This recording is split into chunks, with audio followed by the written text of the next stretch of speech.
Hello everyone, it's Sam from intelligentpersonaltraining.com, and today I want to talk about RU58841 and pyrrolutamide.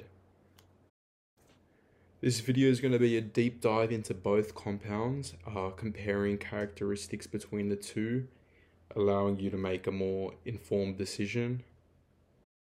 As you all probably know, pyrrolutamide was developed recently and is one of the most hyped up treatments we've ever seen. But I want to compare all the facts today. Okay, first things first is their classifications. So pyrrolutamide is classified as a non-steroidal anti-androgen and a silent antagonist of the androgen receptor, meaning it binds to the androgen receptor and doesn't transcribe any effect. It simply just pretty much sits on the androgen receptor and prevents DHT from binding to it. RU58841 is also a non-steroidal anti-androgen. I would consider it almost a silent antagonist of the androgen receptor. However, it's been shown to have slight reductions of prostate weight in preclinical studies, so it's a very, very weak antagonist of the androgen receptor. So both compounds work in the same way. They basically act as a shield at the androgen receptor, preventing DHT from binding to it. The promise of these compounds is they're both non-steroidal, so even if absorbed systemically, they're probably highly unlikely to interfere with your HPA axis and endocrine feedback loops. So they offer a way to stop androgenic alopecia without altering your hormone profiles. Okay, so let's compare some characteristics between the two. Pyrrolutamide is advantageous over RU58841 when it comes to the affinity of the androgen receptor. It has an affinity of 0.2 nanomoles, whereas RU58841 has a binding affinity of 1.1 nanomoles, which, for those who don't know, the lower the number, the higher the binding affinity. Something to note is that DHT itself has a binding affinity around 0.25 to half a nanomole. So pyrrolutamide essentially has the same binding affinity as DHT, meaning it can more easily outcompete DHT for the androgen receptor relative to RU58841. This process is called competitive inhibition. Another advantage that is actually related to this is that since it has such a high binding affinity, you'll need less pyrrolutamide to be applied topically to outcompete DHT. So the less amount applied means the less chance that it will be absorbed systemically. To give you a perspective on how high pyrrolutamide's binding affinity is, at the time of the development of RU58841, researchers considered it the most promising treatment for androgenetic alopecia because out of all the anti-androgens developed at the time, it had the highest binding affinity. And this really high binding affinity compared to other anti-androgens caused researchers to state in one of the papers that it's destined to be used topically for the treatment of acne and alopecia. And even compared to RU58841, which at the time had such a high binding affinity, pyrrolutamide has 4 times greater binding affinity for the androgen receptor, which is equal to that of DHT, which is the most potent hormone in the entire body.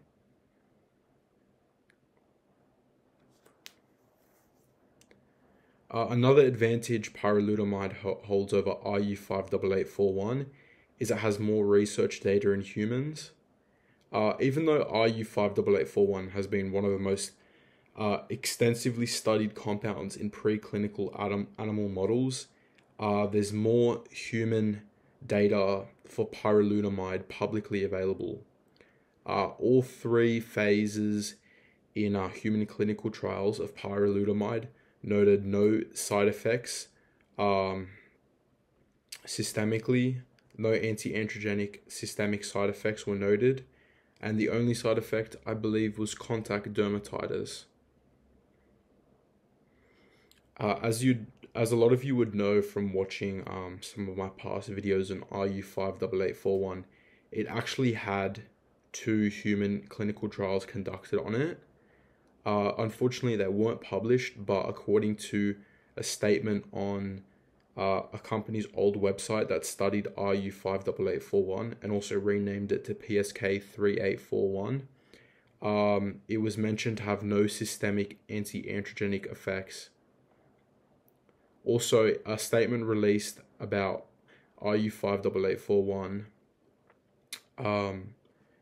by the company that was developing it described it to have a better net hair growth than finasteride at the 6-month mark in its phase 2 clinical trial. One of the biggest disadvantages of pyrolutamide is that unfortunately we don't really have a good understanding of its pharmacodynamics. Almost everything we know about it comes from press releases made by its developing company, Kintor Pharmaceuticals, and also a patent that they filed a couple of years back. In contrast to this, we kind of know surprisingly a lot about RU58841 and its metabolite and how they react in our body, and there's extensive preclinical trials on it. But overall, I would consider pyrolutamide a safer and also more efficacious option, milliliter for milliliter. The last thing I want to mention is that pyrolutamide study, the one that you probably all are familiar with, which was its first phase 3 clinical trial where it failed to achieve statistical significance in terms of net hair growth achieved. I want to point out a couple of reasons why I believe it didn't achieve significance. First things first, comparing it to RU58841, it was dosed at 0.5%, whereas RU58841 during its clinical trials was dosed at 5%. So RU58841 was literally dosed 10 times higher than pyrolutamide. So I'm not surprised that pyrolutamide didn't achieve efficacy when it was dosed at such a low concentration in trials. Another thing is it looked only at non-vellus target area hair count, which obviously is one of the only measures you can do, but the entire promise of pyrolutamide is that it stops further miniaturization, but it itself won't actually cause the regrowth of hair. So the fact that there was no further hair loss actually shows that it was efficacious. Also, the study duration was only 1 year, and there's actually been some research recently showing that treatments for hair loss show efficacy over a multiple year time frame, because the process of miniaturization from DHT itself occurs over many years. So I don't think the one year, looking at it for 1 year isn't really sufficient. We have like multiple years studies on finasteride. So yeah, stopping further hair loss is the key, and hair regrowth should be considered a fringe benefit. Anyways, thank you for watching. I hope you enjoyed the video. I'm going to link the blog post for this down in the description. And also, if you want to book a consultation, check out my website, intelligentpersonaltraining.com.